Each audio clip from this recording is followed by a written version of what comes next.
continuar o nosso estudo, Lucas capítulo 17. A gente vai ver, né, nos primeiros versículos aí, Jesus falando sobre quem leva os discípulos dele e aqueles que o seguem a tropeçar. Depois Jesus vai falar acerca do perdão e da fé, a gente vai aprender também sobre isso.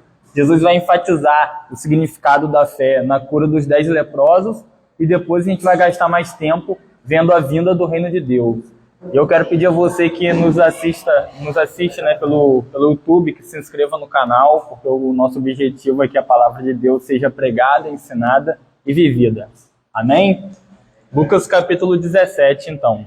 Diz assim o versículo 1. Antes da gente começar, eu queria fazer uma pergunta, antes da gente entrar nesse capítulo. Esse capítulo vai nos dar total convicção. Se a gente for destacar uma palavra-chave para esse capítulo, é a fé salvadora. A gente vai ver em vários momentos Jesus trazendo aos seus discípulos, também aos 10 leprosos, e principalmente a respeito das perguntas dos fariseus sobre a vinda do reino de Deus. Ele vai destacar sobre o que a fé salvadora ela tem como impacto na vida cristã, o que ela pode trazer, o que ela pode nos assegurar e como a gente deve viver com a perspectiva nessa fé salvadora. A gente vai compreender isso. Mas eu queria fazer uma pergunta antes da gente começar a expor o texto.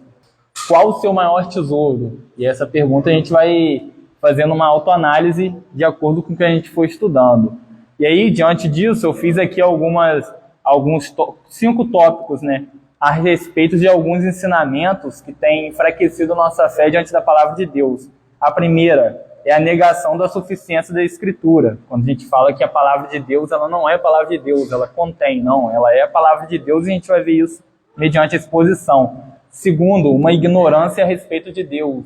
Muitos estão falando, né, no nome de Deus, no nome de Jesus Cristo, ou até mesmo ensinando, mas quem é esse Deus? Quem é esse Jesus Cristo? O que eles estão ensinando? Será que é bíblico? Será que Jesus ensinou isso? Será que os apóstolos ensinaram isso? Será que eles não estão quebrando o 3º mandamento, que é falar o nome de Deus em vão? Então, já 2 tópicos para a gente refletir. Terceiro, hoje há um fracasso em abordar o mal do homem, porque tiraram o pecado. Se você tira o pecado da mensagem do Evangelho, você não tem mais nada, porque o homem não precisa se arrepender, o homem não precisa de um Salvador, e o homem não precisa, de certa forma, se arrepender dos seus pecados, confiar em Jesus Cristo e ser salvo, porque ele não tem mal nenhum. Então fala que o pecado é um problema ou um erro, mas é mentira, é um pecado, está num estado de rebelião contra Deus. O quarto, uma ignorância também quanto ao Evangelho de Jesus Cristo. Hoje as pessoas querem um Evangelho de acordo com a sua imagem, a sua semelhança. Elas querem um Deus à sua imagem, à sua semelhança.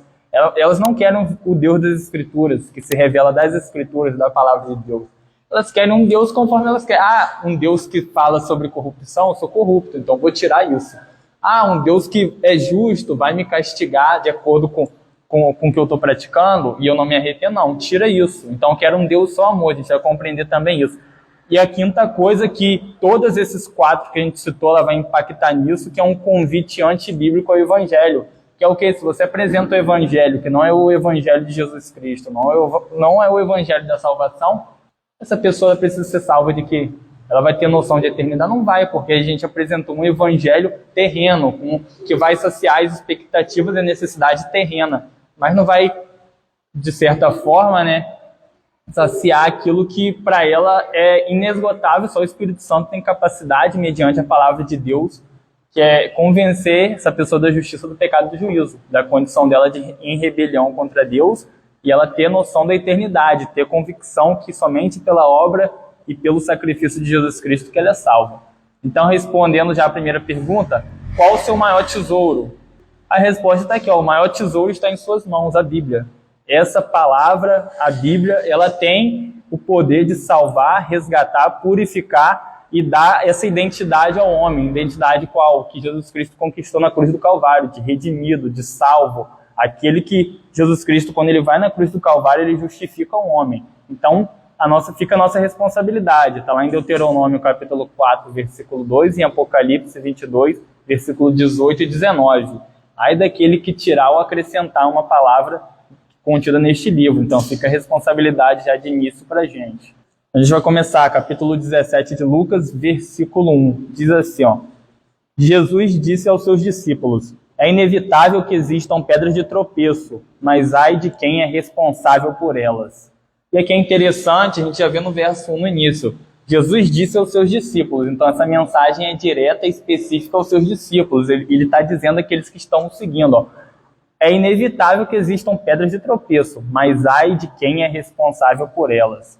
E é interessante, eu fui pesquisar essas pedras de tropeço, não tem um significado para isso não. E eu fui lá no Antigo Testamento e logo achei nessa semelhança de atitude, de conduta, de estilo de vida, como Jesus coloca essas pedras de tropeço aqui, que estão nessa condição, de tolo, tolice, como descrito muito no livro de Provérbios, no Antigo Testamento. E o que significa ser um tolo? É aquele indivíduo que age com muita vaidade sem perceber as suas próprias falhas. Ou seja, está na condição aqui dos fariseus, de cegueira espiritual. Ele age com soberba, com vaidade, não reconhece os seus erros e ele está levando a vida religiosa, a vida social dele na própria força. Só que ele não sabe nessa posição que ele está, porque ele está cego espiritualmente. Então ele não tem temor a Deus, ele não está com nenhuma confiança na palavra de Deus, ele não tem nenhuma convicção de juízo de Deus, porque ele está cego espiritualmente. E a gente vai ver qual o diagnóstico que o Senhor Jesus vai falar no versículo 2. Mas antes, para a gente se aprofundar nesse versículo 1, quando diz pedras de tropeço, no Antigo Testamento é a mesma coisa de tolice, mas pela perspectiva de Jesus aqui, é aquele que não imita ele e aquele que não segue a Cristo. E além disso, ele leva outras pessoas a fazerem o mesmo. Então ele não está seguindo a Cristo, ele não está imitando a Cristo e ele está levando outras pessoas a não fazerem isso. Olha só. E aí a gente vai fazer, olha o que está escrito aí, o que não é pedra de tropeço, porque hoje há um ensinamento acerca principalmente desse versículo, que colocam como pedra de tropeço aquelas pessoas, às vezes, que saem de uma igreja que não é bíblica e falam assim, aquele é pedra de tropeço, causou escândalo. Biblicamente não é. Biblicamente, essa pedra de tropeço é aquele que está na cegueira espiritual, ele está fazendo as coisas conforme sua própria vontade, conforme seu próprio entendimento, ele não tem temor nenhum ao Senhor. Ele está levando um evangelho, um cristianismo, conforme a sua imagem e semelhança. E já nesse versículo 1 a gente vê aqui, né, o perigo de usar um versículo fora do contexto para fundamentar seus ensinos, né?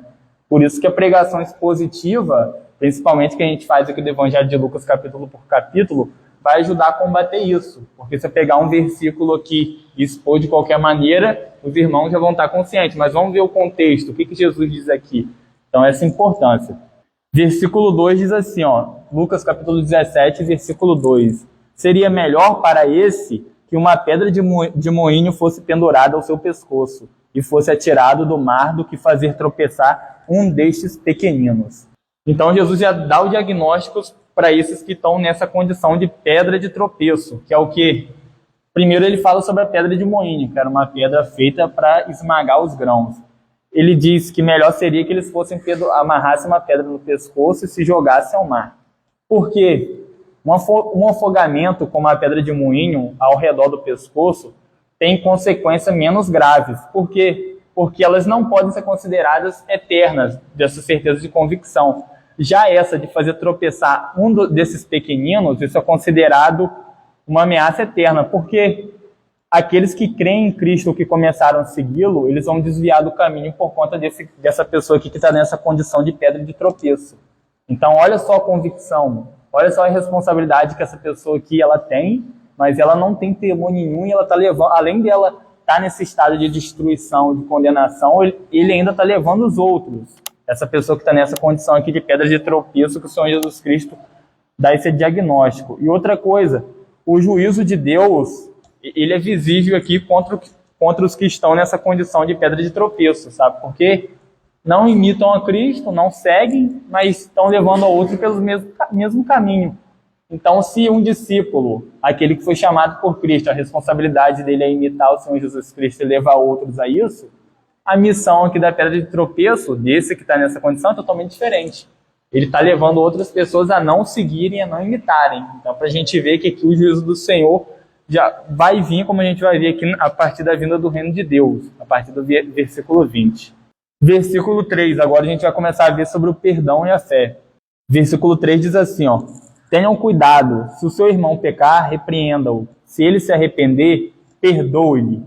Ou seja, o objetivo de repreender um pecador é levá-lo a se arrepender do seu pecado, da sua condição. Mas aí a gente pode se perguntar, tá bom, a gente tem que se repreender e se ele se arrepender, a gente tem que perdoar. Mas aí fica a pergunta que a gente pode se fazer aqui diante da palavra de Deus, diante desse versículo especificamente. Como eu vou fazer isso? Será que tem método? Será que tem alguma... Não. A gente vai ver a resposta disso, como a gente vai fazer isso, está lá em 2 Timóteo, capítulo 3, versículo 16, quando diz assim, toda a escritura é inspirada por Deus e útil para o ensino, para a repreensão, para a correção e para a instrução na justiça. Então, quer levar uma pessoa ao arrependimento, ao perdão de pecados, confie na palavra de Deus e pregue, vive a palavra de Deus. Não há metodologia, a palavra de Deus ela é única, ela é suficiente, ela é autoridade da igreja, autoridade da vida do cristão.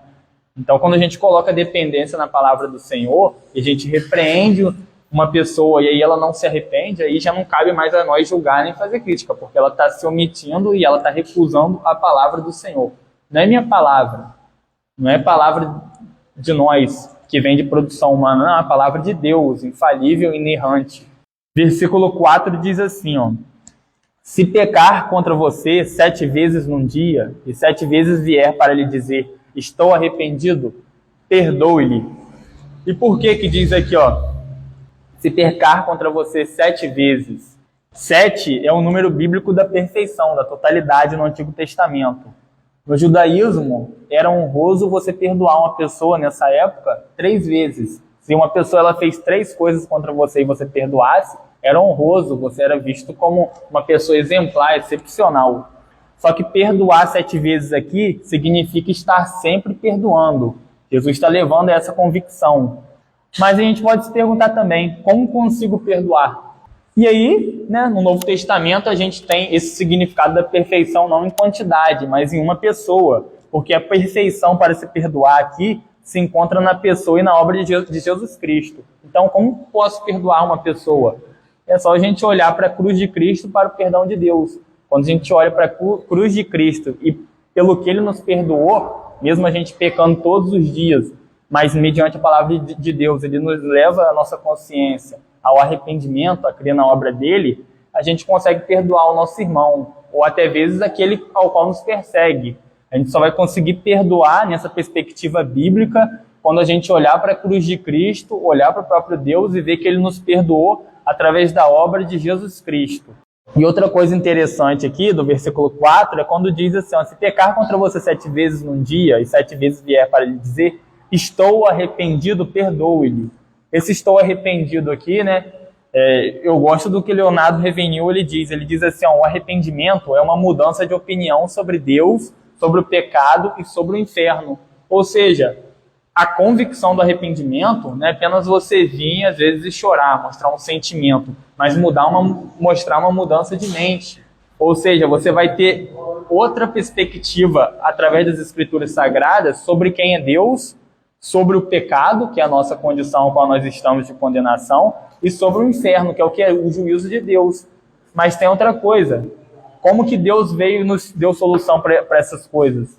A obra de Jesus Cristo. Então, quando a gente olha para Cristo, para a sua obra, a gente consegue ver ali a misericórdia, a graça e o amor de Deus. Lucas capítulo 17, está no versículo 5. Diz assim o versículo 5, Então os apóstolos disseram ao Senhor, aumente-nos a fé. E por que os apóstolos aqui eles fazem essa declaração, esse pedido ao Senhor Jesus, aumente-nos a fé? Porque eles estão achando, e também vale para nós fazer uma reflexão da nossa vida. Eles estão achando que o perdão ele é muito difícil de se perdoar, porque ainda não houve a obra da cruz, a obra da redenção, a obra da salvação, igual a gente tem hoje, e consegue olhar para essa obra e perdoar assim como Deus nos perdoa todos os dias. Aqui eles estão com essa convicção ainda. Então eles estão achando que é necessário uma grande fé para que eles possam perdoar. Eu gosto de uma frase também de Martim Lutero, que ele diz assim, muitas pessoas têm considerado a fé cristã como algo fácil, pois elas pensam que assim elas podem viver, mas elas nunca experimentaram. Porque às vezes a gente vai e fala, fé é fácil, a gente fazer isso que a gente vai ver aqui adiante, Levantar a mão, eu aceito Jesus, eu creio, mas a gente vê que não é nada disso. A conversão, você seguir a Cristo, você tomar essa atitude radical de falar, não, eu vou seguir a palavra de Deus, mediante o poder do Espírito Santo, mediante o poder dessa palavra, eu vou seguir a Cristo, Cristo me chamou, eu tenho convicção da minha condição diante de Deus, isso vai nos custar tudo, e a fé é exatamente isso. Vamos supor que está tendo um evento no Rio de Janeiro, Rock in Rio, e milhares de pessoas estão lá. Por que que eles não tomam essa posição, colocam na mente deles, e eles pensam, eu vou gastar uma semana lá, mas eu posso estar vivendo com o Senhor Jesus Cristo, confiando na palavra dele, tendo certeza da obra dele, vivendo para a eternidade com ele. Por que que as pessoas não fazem essa escolha? Porque ela vem mediante a pregação da palavra de Deus, mediante a pregação sobre pecado, sobre juízo, sobre inferno, mas sobre salvação, redenção, reconciliação, o amor de Deus por nós na cruz. Então, de certa forma, foi aquilo que a gente viu no começo. De certa forma, quanto mais você tem conhecimento de Deus, mais vem essas responsabilidades. Mas mais vem essa graciosa fé experimental. É o que? Eu não vou viver mais a fé que uma pessoa experimentou há 1000 anos atrás. Eu não vou viver a fé dos apóstolos. Porque eu vou viver a fé que o Senhor Jesus Cristo me concedeu nele. Então eu vou crescendo em graça e conhecimento no Senhor, na fé experimental, porque eu vou cada dia mais conhecer Ele, conhecer a palavra dEle, orar a palavra dEle, meditar na palavra dEle, vou viver a palavra dEle e testemunhar a palavra dEle. E aí eu vou ser cada vez mais parecido com Ele. Não parecido com as outras pessoas, mas parecido com Cristo. Versículo 6 diz assim, ao que o Senhor respondeu, se vocês tivessem fé como um grão de mostarda, diriam a esta moreira, arranquem-se e transplante-se no mar, e ela obedeceria. E aqui é interessante que o Senhor Jesus Cristo já dá um diagnóstico do que uma pequena fé pode fazer. Mas isso aqui não é literal, né? Se você tivesse uma fé no grão de mostarda, Jesus aqui ele está ressignificando, né? Que o que importa não é a quantidade de fé, mas é o objetivo da fé. A gente vai ver isso na cura dos 10 leprosos. O que importa não é a quantidade da sua fé. Porque eu posso estar aqui falando que eu tenho fé no Senhor Jesus Cristo, pregando com uma unção, com fidelidade à palavra de Deus, mas na verdade o meu objetivo de fé não é a cruz do Senhor Jesus Cristo, não é a obra dele, não é a palavra dele.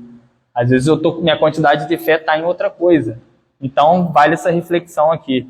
Versículo 7, agora do verso 7 ao 10, a gente vai ver que Jesus ilustra com uma parábola de um servo, e principalmente enfatizando suas responsabilidades, para demonstrar o real significado de seguir a Cristo.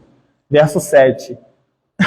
Qual de vocês, tendo um servo ocupado na lavoura, ou em guardar o gado, lhe dirá quando ele voltar do campo, venha agora mesmo e sente-se à mesa? Não é verdade que, ao contrário, lhe dirá, prepare o meu jantar, apronte-se e sirva-me, enquanto eu como e bebo. Depois, você pode comer e beber. Versículo 9. Será que ele terá de agradecer ao servo por ter feito o que lhe havia ordenado? Versículo 10. Assim também vocês, depois de terem feito tudo o que lhes foi ordenado, digam, somos servos inúteis, porque fizemos apenas o que devíamos fazer. E é interessante essa parábola aqui, do verso 7 ao 10, que o Senhor Jesus Cristo ele vai usar uma realidade aqui, né, agrícola, daquela época, ao qual eles trabalhavam, muita gente trabalhava, né, como servo, para já, de certa forma, que dá um diagnóstico aos discípulos e a nós hoje dessa responsabilidade. E o que isso significa? O discípulo de Cristo ele não deve esperar elogios especiais por fazer o que se espera dele. Devemos servir ao Senhor porque é isso que significa segui-lo como discípulos. É nosso dever. Ou seja, tudo aquilo aqui, vamos dar um exemplo, aqui o Senhor Jesus Cristo ele vai dizer no versículo 6, né, sobre a fé. E aí a gente pode levar de forma literal, não, se a gente tiver fé, a gente vai fazer aquela montanha. Não é isso, ele está falando do objetivo da fé. Você pode ter a quantidade de fé, mas é o objetivo. E a gente vai ver isso lá na frente, qual que é o impacto aqui. Jesus ele começa introduzindo sobre a fé e ele vai fazer de forma literal aqui nos 10 paralíticos. Mas antes, olha o que o versículo 9 traz e nos traz como responsabilidade. Verso 9. Será que ele terá de agradecer ao servo por ter feito o que lhe havia ordenado? Ou seja, será que o senhor desse servo, ele vai ter que agradecer o servo pelo aquele servo fazer o que ele tinha ordenado? Não. E qual que é a nossa missão diante disso que o Senhor Jesus Cristo nos ordenou? está lá em Marcos, capítulo 16, versículo 15, que diz assim: ide por todo mundo e pregue o evangelho a toda criatura.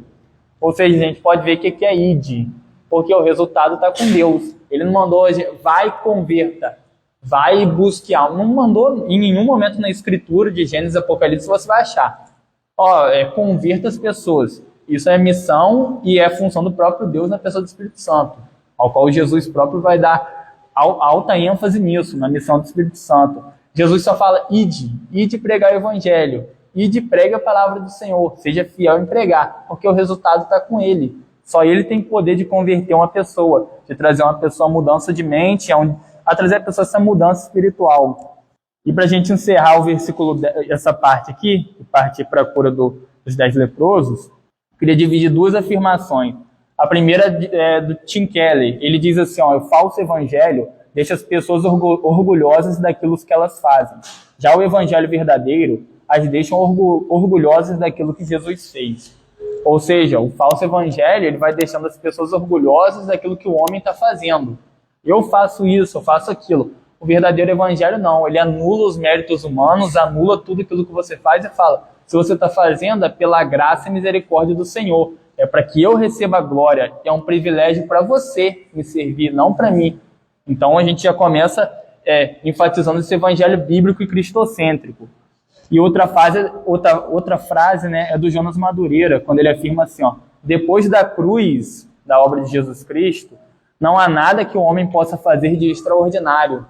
Ou seja, depois da obra, muito obrigado, depois da obra da cruz, da redenção, da salvação, o homem pode fazer qualquer coisa que nada disso vai se comparar. Ele pode tentar se justificar de todas as formas, de todas as maneiras, de tudo aquilo que as outras religiões oferecem, sendo de forma mais rápida, mais fácil. Não custa você ter aquilo que o próprio Senhor Jesus Cristo diz, de negar a si mesmo e tomar a sua cruz. Você faz ali outras práticas e você, de certa forma, está de bem com Deus, mas nada disso, depois da cruz de Cristo, vai justificar um homem, somente a obra e a pessoa de Jesus Cristo.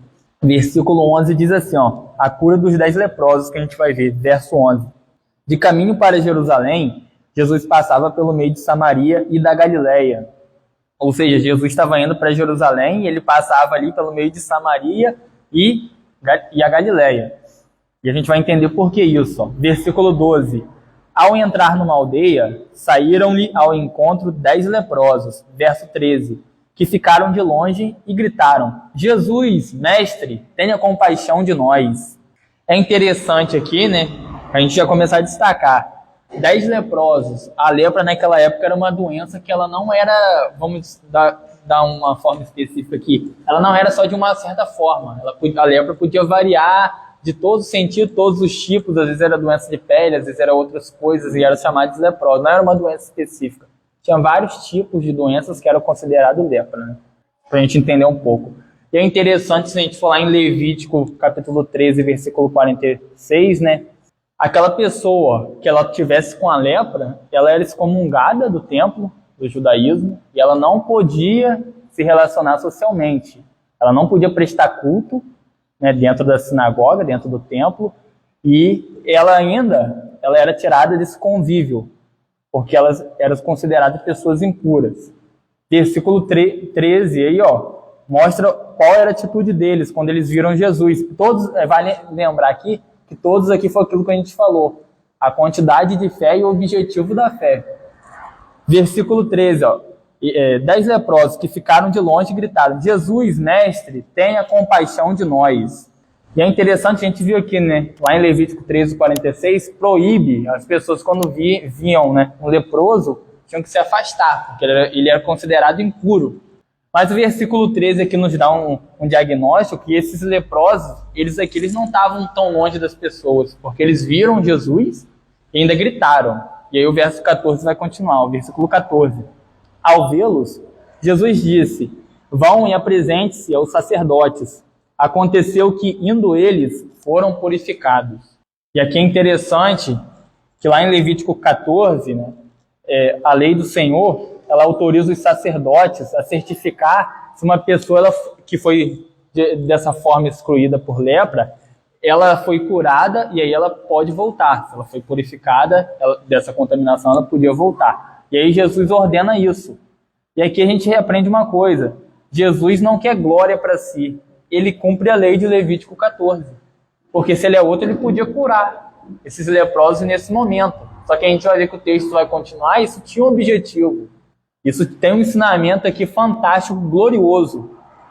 Porque o Senhor Jesus Cristo, ele manda ele cumprir, e todos eles cumprirem ali. Não, vão até o sacerdote, eles vão te examinar, vocês vão estar purificados, vocês vão poder voltar. E olha o versículo 15, o que diz. Um dos 10, vendo que estava curado, voltou dando glória a Deus em alta voz. Ou seja, esse leproso aqui, ele reconheceu a sua condição. Ele estava contaminado, ele foi curado e ele volta dando glória a Deus em voz alta. E além dele ser curado, foi o que a gente falou. O objetivo da fé dele está na pessoa de Jesus Cristo. Está em quem o curou, não na cura. E ele reconhece a divindade de Jesus, quando ele glorifica a Deus. E aí tem um ensinamento importante aqui, né? A gente vê hoje muitas pessoas falando assim, eu sigo a Jesus, mas tem que ser do meu jeito. E aí, se a gente for ver, a gente já viu isso. Até eu que expus esse capítulo aqui, Lucas capítulo 9, versículo 23. Jesus dizia a todos, se alguém quer vir após mim, negue a si mesmo. Dia a dia tome a sua cruz e siga-me. Ou seja, a gente vai aprofundar isso daqui. É só mais ou menos um panorama para a gente já começar a compreender. O cristianismo, esses 9 aqui, que foram curados e não voltaram para glorificar aquele que os curou, representa aqueles que estão com sua fé fundamentada em coisas passageiras. É uma cura, é um milagre, são as coisas terrenas que são importantes? Claro que são, mas isso é a finalidade da obra de Jesus Cristo. Jesus Cristo morreu por isso? Ou Jesus Cristo morreu para me dar vida eterna? Jesus Cristo morreu na cruz para me reconciliar com Deus, para trazer salvação, redenção, perdão dos pecados. Então o objetivo da fé desses 9 aqui só era ser curado, foram curados e saíram, enquanto um voltou e glorificou a Deus por conta de Jesus, porque reconheceu a divindade dele ali. E aqui outra coisa para a gente partir para o versículo 16 e saber por que Jesus ele passou por Samaria, deixar uma frase. Em muitas igrejas, Jesus é um curandeiro, um feiticeiro, um revolucionário, uma pessoa boa, ou um ativista político. Mas, biblicamente, ele se apresenta como Senhor e Salvador, como a gente tem visto no Evangelho de Lucas e diante das pregações também. Versículo 16 diz assim, e prostrou-se com o rosto em terra aos pés de Jesus, agradecendo-lhe, e este era samaritano. E por que a gente já viu isso, né, em outros capítulos de Lucas, mas o samaritano aqui, a gente vai ver que Jesus até vai fazer algumas perguntas, né, que vão trazer à nossa memória outros capítulos que a gente estudou. Os samaritanos, aqueles que viviam em Samaria, mas por que os judeus odiavam eles? Os judeus achavam que o templo verdadeiro era em Jerusalém. Os samaritanos achavam que era no Monte Gerizim. Então eles tinham esse conflito, tinham outros, né? Questão de escrito, de outras coisas, mas esse era o principal ao qual eles não se simpatizavam, eles se odiavam. Principalmente o judeu odiava o samaritano. Versículo 17 diz assim, então Jesus perguntou, não eram 10 os que foram curados? Onde estão os 9? Essa pergunta de Jesus aqui já traz o diagnóstico que a gente viu. Onde que está fundamentada a fé? Dos 9 estava na cura, foram curados e foram embora. Desse um não, ele foi curado, ele cumpriu aquilo que Jesus ordenou, que está lá em Levítico 14, foi até o sacerdote, foi curado, mas ele volta para render glórias a Deus, porque sabe que ali há um Senhor, há aquele que possibilitou que ele seja curado, ali está o Senhor da cura. Então ele vai e presta louvor e glória àquele ao qual proporcionou, e ele é o Criador do universo, porque ele é o próprio Deus encarnado. A gente vai compreender isso. Versículo 18, Jesus vai fazer outra pergunta. Não se achou quem voltasse para dar glória a Deus, a não ser esse estrangeiro? Ou seja, ele já está falando, aqui a gente não sabe, né, se os outros 9 eram de Jerusalém ou eram judeus, né? Mas aqui Jesus ele faz uma pergunta aqui enfática que traz esse diagnóstico para a gente, mediante o que a gente está vendo. Não se achou quem voltasse para dar glória a Deus, a não ser este estrangeiro, porque ele era samaritano. Então, se chegasse um samaritano perto de um judeu, ele ia considerar impuro, amaldiçoado, enfim, ia falar várias coisas, né? Mas aqui o Senhor Jesus Cristo está falando, aquele que é estrangeiro, qual Israel e os judeus reprovam, ele veio e reconheceu Mediante a cura, ao qual o Senhor Jesus Cristo curou os 10, só voltou um, e esse era samaritano. Versículo 19 diz assim, um versículo muito interessante. E lhe disse, o Senhor Jesus Cristo, porque ele estava prostrado com o rosto em terra, levante-se e vá, a sua fé salvou você. E aqui é interessante, né, foi o que a gente já vem falando na exposição do texto. A fé do samaritano não estava alicerçada na cura igual os outros 9 leprosos, mas em quem o curou, na pessoa de Jesus Cristo. Então a fé dele não estava condicionada à cura, porque senão ele ia acompanhar os 9. A fé dele estava firmada. Eu vim aqui cumprir mais as palavras daquele que me ordenou, daquele que me orientou, vem aqui, essas têm poder. Então eu vou lá, eu vou voltar e vou reconhecer o que ele fez, porque esse tem autoridade. E aqui é interessante, né, que a fé verdadeira se fundamenta na pessoa e na obra de Jesus Cristo. Então a fé salvadora, a fé verdadeira, a fé bíblica, ela se fundamenta nisso, na pessoa e na obra de Jesus Cristo, em conhecer a Ele. Então aqui eu queria deixar só uma frase aqui, Diz assim, quando lhe perguntarem se você tem certeza da sua salvação, que é uma coisa que muitos cristãos aí, quando falam sobre isso, de certa forma tremem, né, tem medo, não olhe para si mesmo, olhe para Jesus. A segurança da nossa salvação não está em nós mesmos, mas em Cristo. O que nos dá a certeza da nossa salvação é a perfeição do nosso Salvador. Ou seja, a salvação não está condicionada ao que a gente faz ou o que a gente é, mas em quem Jesus Cristo fez, no que Ele fez, no que Deus fez através da pessoa de Jesus Cristo. Então, quando eu alicerço a minha fé, e minha fé está fundamentada na obra dele, na pessoa dele, a gente tem a convicção e a certeza da salvação, porque não foi pelo que eu vou fazer, foi pelo que o próprio Deus fez com o Senhor Jesus Cristo na cruz. Foi Ele que se entregou por nós.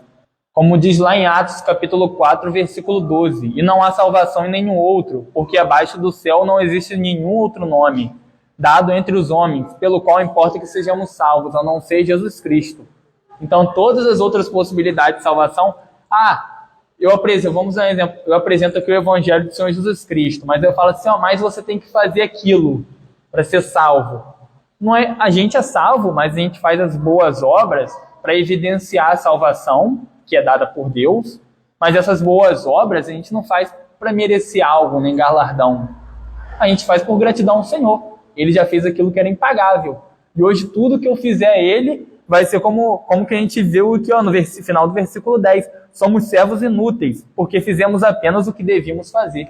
Então tudo que eu faço para Deus não é algo para me tentar se justificar. Quem está nessa condição aí não entendeu o Evangelho da cruz, o Evangelho de redenção, de salvação.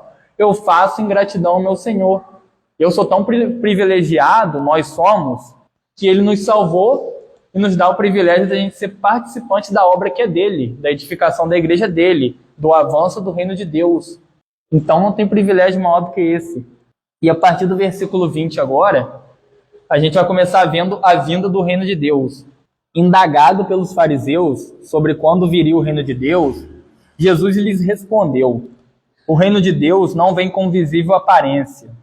E aí é interessante porque os judeus aqui, eles queriam sinais do céu e maravilhas, né?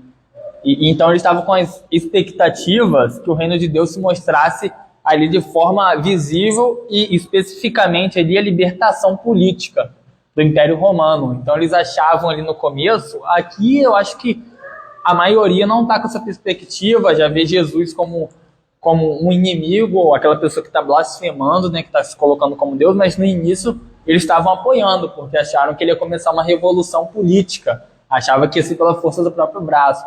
Mas enquanto o Senhor Jesus Cristo vai explicando que o reino dele não é desse mundo, né, explica esse significado espiritual, eles já vão descartando. Versículo 21. Nem dirão, ele está aqui ou lá está ele, porque o reino de Deus está entre vocês. E aqui é interessante no versículo 21, que os judeus eles estão nessa controvérsia, né? Eles estão querendo algum sinal, alguma maravilha, alguma, de certa forma, orientação sobre o reino de Deus. O Senhor Jesus Cristo, aqui no versículo 21, diz que o reino de Deus está entre vós, está entre vocês. O que significa isso? Que a presença do reino de Deus é o próprio Jesus Cristo, que está ali e eles não estão conseguindo compreender. A maior presença ali do reino de Deus está sendo manifestada, está entre eles, e eles estão nessa cegueira espiritual, não conseguiram enxergar. Versículo 22. A seguir, Jesus disse aos seus discípulos: virá o tempo em que vocês desejarão ver um dos dias do Filho do Homem, mas não verão. E é interessante que aqui faz uma referência provável à segunda vinda de Cristo. E nós, como os cristãos, nós devemos ansiar pela vinda de Cristo, pela paz e pela justiça que a segunda vinda trará. Porque tudo aquilo que a gente vem... Vou dar um exemplo, isso para a gente fazer uma análise, na nossa vida cristã. Se a gente for contar nos dedos, quantas pregações a gente já ouviu sobre a segunda volta de Jesus Cristo? Eu não estou falando mencionar, falar assim, Jesus está voltando, isso todo mundo está, até uma pessoa ímpia vai falar, vai escrever na parede, às vezes sarcasmo. Estou falando uma pregação convicta sobre a convicção de eternidade, a convicção que há vida eterna, que o Senhor Jesus Cristo conquistou para nós, e da mesma forma para aqueles que não creem no Evangelho vai ter condenação eterna, vai ter juízo eterno, mas uma pregação enfática sobre a segunda volta de Jesus Cristo. Isso não dá ibope. Se você for pregar isso, mensagem sobre eternidade, não dá ibope. Não dá ibope, infelizmente. Mas, olha o que diz aí interessante no versículo 23. Ó. E dirão a vocês, ele está aqui, ou lá está ele. Não saiam, nem sigam essa gente. Versículo 23 já dá um diagnóstico para a gente. O Senhor Jesus Cristo vem falando sobre a vida do reino de Deus, das dificuldades ali, principalmente das perguntas dos fariseus. E a gente viu aqui, no versículo 22, sobre essa perspectiva da segunda volta de Cristo, a qual a gente tem que estar alicerçado e firmado e convicto que isso vai acontecer. Mas há uma coisa interessante que no versículo 23 é um diagnóstico para todos nós. Não saiam e nem sigam essa gente, que o que vão estar dizendo? Jesus vai voltar naquele lugar, Jesus vai voltar aqui agora. Não, isso daqui não é bíblico. E há duas coisas aqui para a gente ter o discernimento. Primeiro, o conhecimento de Deus, que é o que? A Bíblia, a palavra de Deus. E a segunda coisa, a autoridade das Escrituras. Porque a partir do momento que a gente tem um conhecimento de Deus, a gente não vai ser levado por falsa doutrina, por falsos ensinamentos. E a segunda coisa, a autoridade das Escrituras. O que vale mais? Vamos supor que eu chegue aqui e falo assim, Jesus vai voltar ali 3h30 da manhã, e a gente vai todo mundo para ali e não acontece. E o que vale mais? A minha palavra ou a autoridade das Escrituras? A palavra de Deus? O que vale mais? Então, para a gente colocar com prática, o Senhor Jesus Cristo aqui já dá um diagnóstico também para questões de textos escatológicos que falam sobre os finais dos tempos, para a gente estar afirmado que quem sabe o dia e a hora é somente o Pai, que está nos céus. Então não vale a gente ficar querendo acertar, mas vale a gente se preparar, estar sóbrios e vigilantes. Versículo 24 diz assim, porque assim como o relâmpago que resplandece e brilha de uma extremidade do céu até a outra, assim será no seu dia o Filho do Homem. Ou seja, a vinda final de Cristo será tão pública e visível que todos saberão. Se a gente for pegar, tem alguns ensinamentos aí que falam que... A gente vai entrar nisso, a gente vai deixar para falar isso especificamente na exposição da Carta às 7 Igrejas. Mas da onde que a gente tira essa vinda de Cristo, a segunda vinda, a vinda definitiva, pública e visível? Paulo vai falar isso lá em 2 Tessalonicenses, do capítulo 2, do versículo 1 a 8.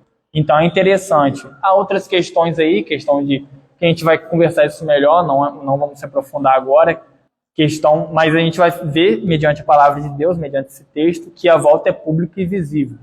Verso 25 diz assim, mas é necessário que primeiro ele padeça muitas coisas e seja rejeitado por essa geração, que é o Filho do Homem. E essa palavra aqui que aparece necessário, vou ler de novo o versículo 25, mas é necessário que primeiro ele padeça muitas coisas e seja rejeitado por essa geração. Essa palavra necessário, ela indica que o sofrimento de Cristo é ordenado pelo propósito soberano de Deus. Ou seja, muitos falam que quem matou a Cristo foi os judeus. Não. Quem matou a Cristo foi o próprio Deus. Porque sem essa morte substitutiva, nenhum de nós conseguiria estar justificado, estar reconciliado com Deus. Então isso é um plano que vem desde antes da fundação do mundo, qual o Senhor Jesus Cristo mesmo, de certa forma, se colocou nessa condição de 100% homem, 100% Deus, e cumpriu toda a lei ao qual nenhum de nós conseguiria cumprir. A gente vai ver agora o versículo 26. E é interessante que do versículo 26 ao 29, a gente vai ver Jesus falar sobre acontecimentos escatológicos, sobre o final dos tempos, mas a gente vai ver uma coisa interessante, que ele vai citar o Antigo Testamento. Ele vai fazer menções ao Antigo Testamento, a gente vai ver isso. Ó. Versículo 26 e 27 diz assim, ó, 26. Assim como foi nos dias de Noé, será também nos dias do Filho do Homem. Comiam, bebiam, casavam e davam-se em casamento. Até o dia em que Noé entrou na arca, veio o dilúvio e destruiu todos. Esse acontecimento está lá em Gênesis capítulo 6. Agora vamos ver outro acontecimento interessante, que o Senhor Jesus Cristo aponta como acontecimento escatológico que aconteceu no Antigo Testamento.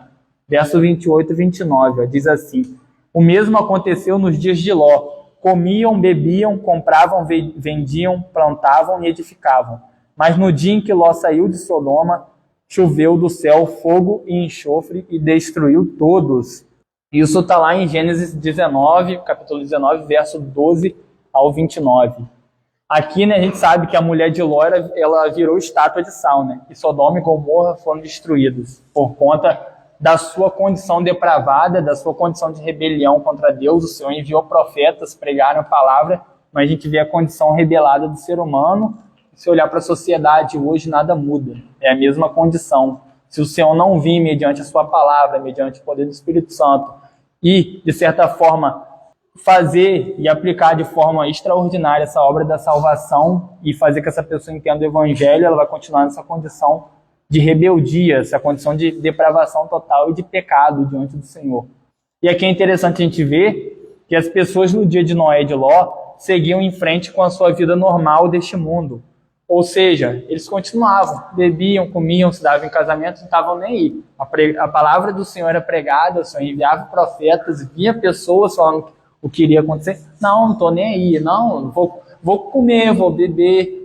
A gente vê aqui em Ló, edificavam, estão fazendo coisa para daqui a gerações.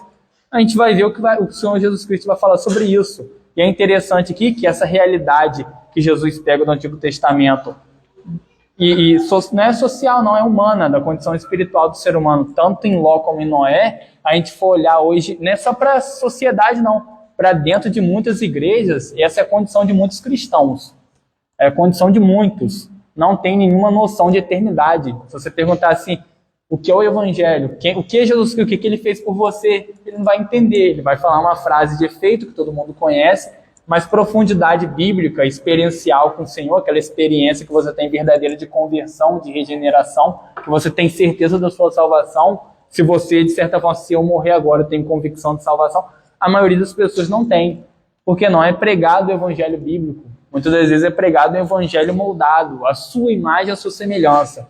Então, vamos supor, o evangelho que eu prego não é o evangelho bíblico.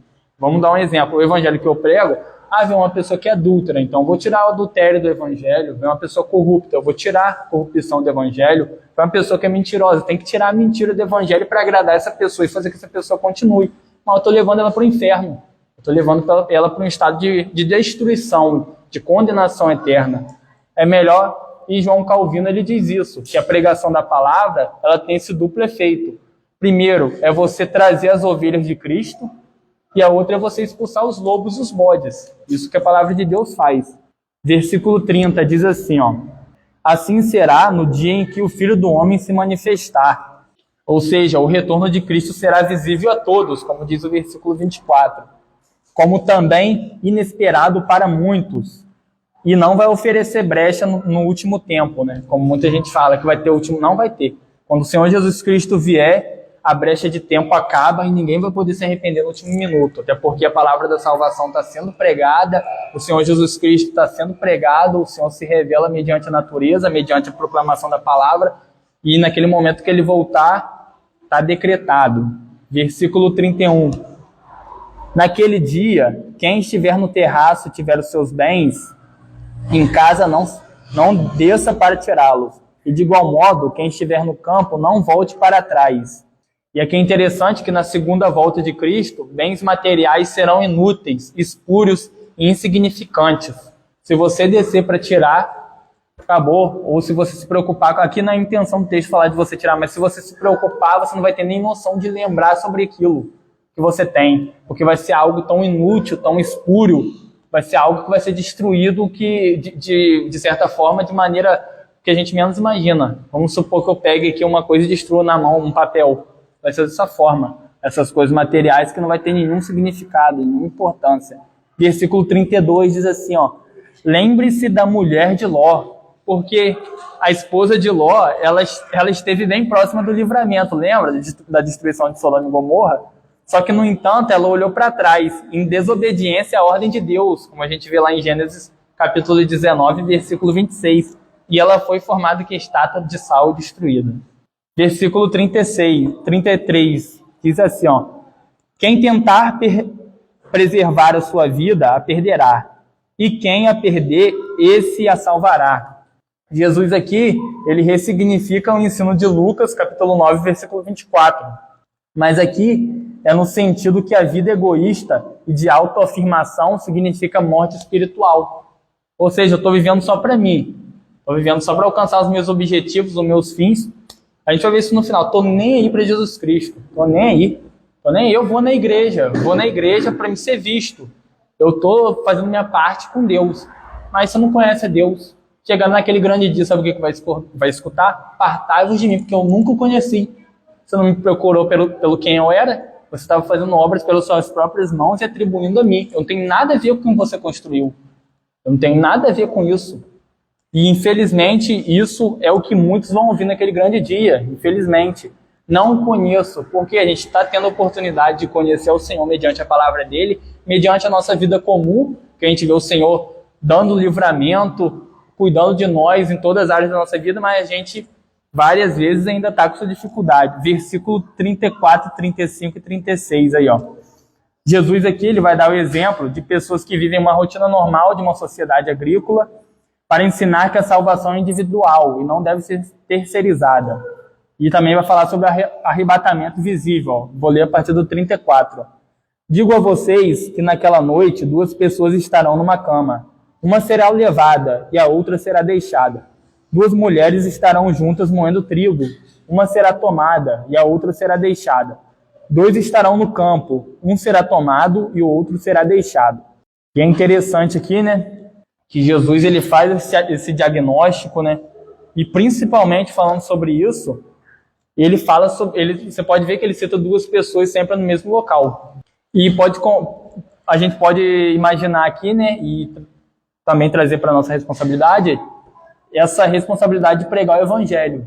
Muitas das vezes a gente está em família, mas vamos supor, só dando uma hipótese, que o Senhor Jesus Cristo voltar naquela hora. Tem pessoas que não confessam o Senhor Jesus Cristo, a gente teve a oportunidade de pregar o evangelho bíblico verdadeiro, mas não, senão eu vou ser rejeitado. Não, naquele grupo lá do trabalho, não, senão eu vou ser rejeitado. Não é a gente ser importuno, mas a gente saber o momento de pregar o evangelho. Então, fica aqui também a nossa responsabilidade. E aqui a gente viu também a questão da a convicção de salvação. Você vê que tem pessoas aqui que elas dormiam na própria cama. É um casal, provavelmente. Uma foi e outra não. E aí, também fica essa questão. Versículo 37, para a gente encerrar. Ó. Então perguntaram a Jesus: onde será isso, Senhor? Ele respondeu: onde estiver o corpo, aí se ajuntarão também os arbutres. É interessante aqui que Jesus tem 2 hipóteses, né? Ele pode estar usando um provérbio popular dessa época, né? Para ensinar que assim como os corpos mortos atraem os abutres, né? Os espiritualmente mortos são um convite ao juízo eterno. E tem outra, né? Que os abutres naquela época de Israel, eles eram visíveis, mesmo de longe. Assim como será a segunda volta de Cristo, visível para todos. E aqui a gente conclui. Só queria deixar algumas coisas, concluir, né? Vou concluir aqui. John Piper, ele diz assim, ó: Jesus morreu para nos perdoar, nos resgatar do inferno e nos dar vida eterna, mas acima de tudo para nos conduzir a Deus. Eu queria ler, a gente falou sobre essa questão da segunda volta, e essa semana eu li um testamento de João Calvino, né? E aí eu me emocionei até porque a gente vê a certeza da salvação. E aí eu queria ler. É um testamento que ele escreveu antes de morrer. Foi no dia 25 de abril de 1564. Né? E ele aqui está muito doente, já sabe que pode morrer a qualquer momento. Ele escreve assim, ó, logo no começo: em primeiro lugar, dou graças a Deus, não só porque teve compaixão de mim, uma pobre criatura sua, ao tirar-me do abismo da idolatria, no qual eu estava atolado, de modo a guiar-me para a luz do seu evangelho e tornar-me um participante da doutrina da salvação, da qual eu era inteiramente indigno, e continuando em sua misericórdia, ele tem me suportado em meio a muitos pecados e oscilações, que eram tais que eu bem merecia ser rejeitado por ele 100 de vezes.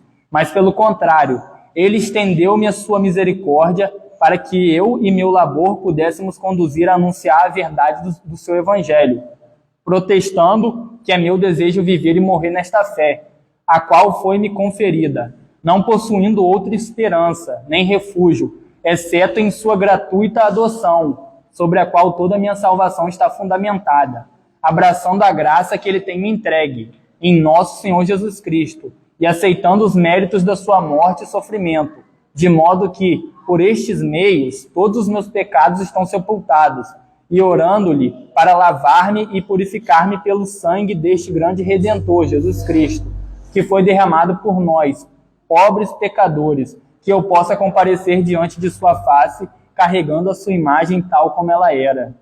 E aí eu queria só fazer uma outra frase também, só para a gente sair daqui e refletir sobre tudo que foi ensinado. Segunda volta do Senhor Jesus Cristo, essa questão de eternidade.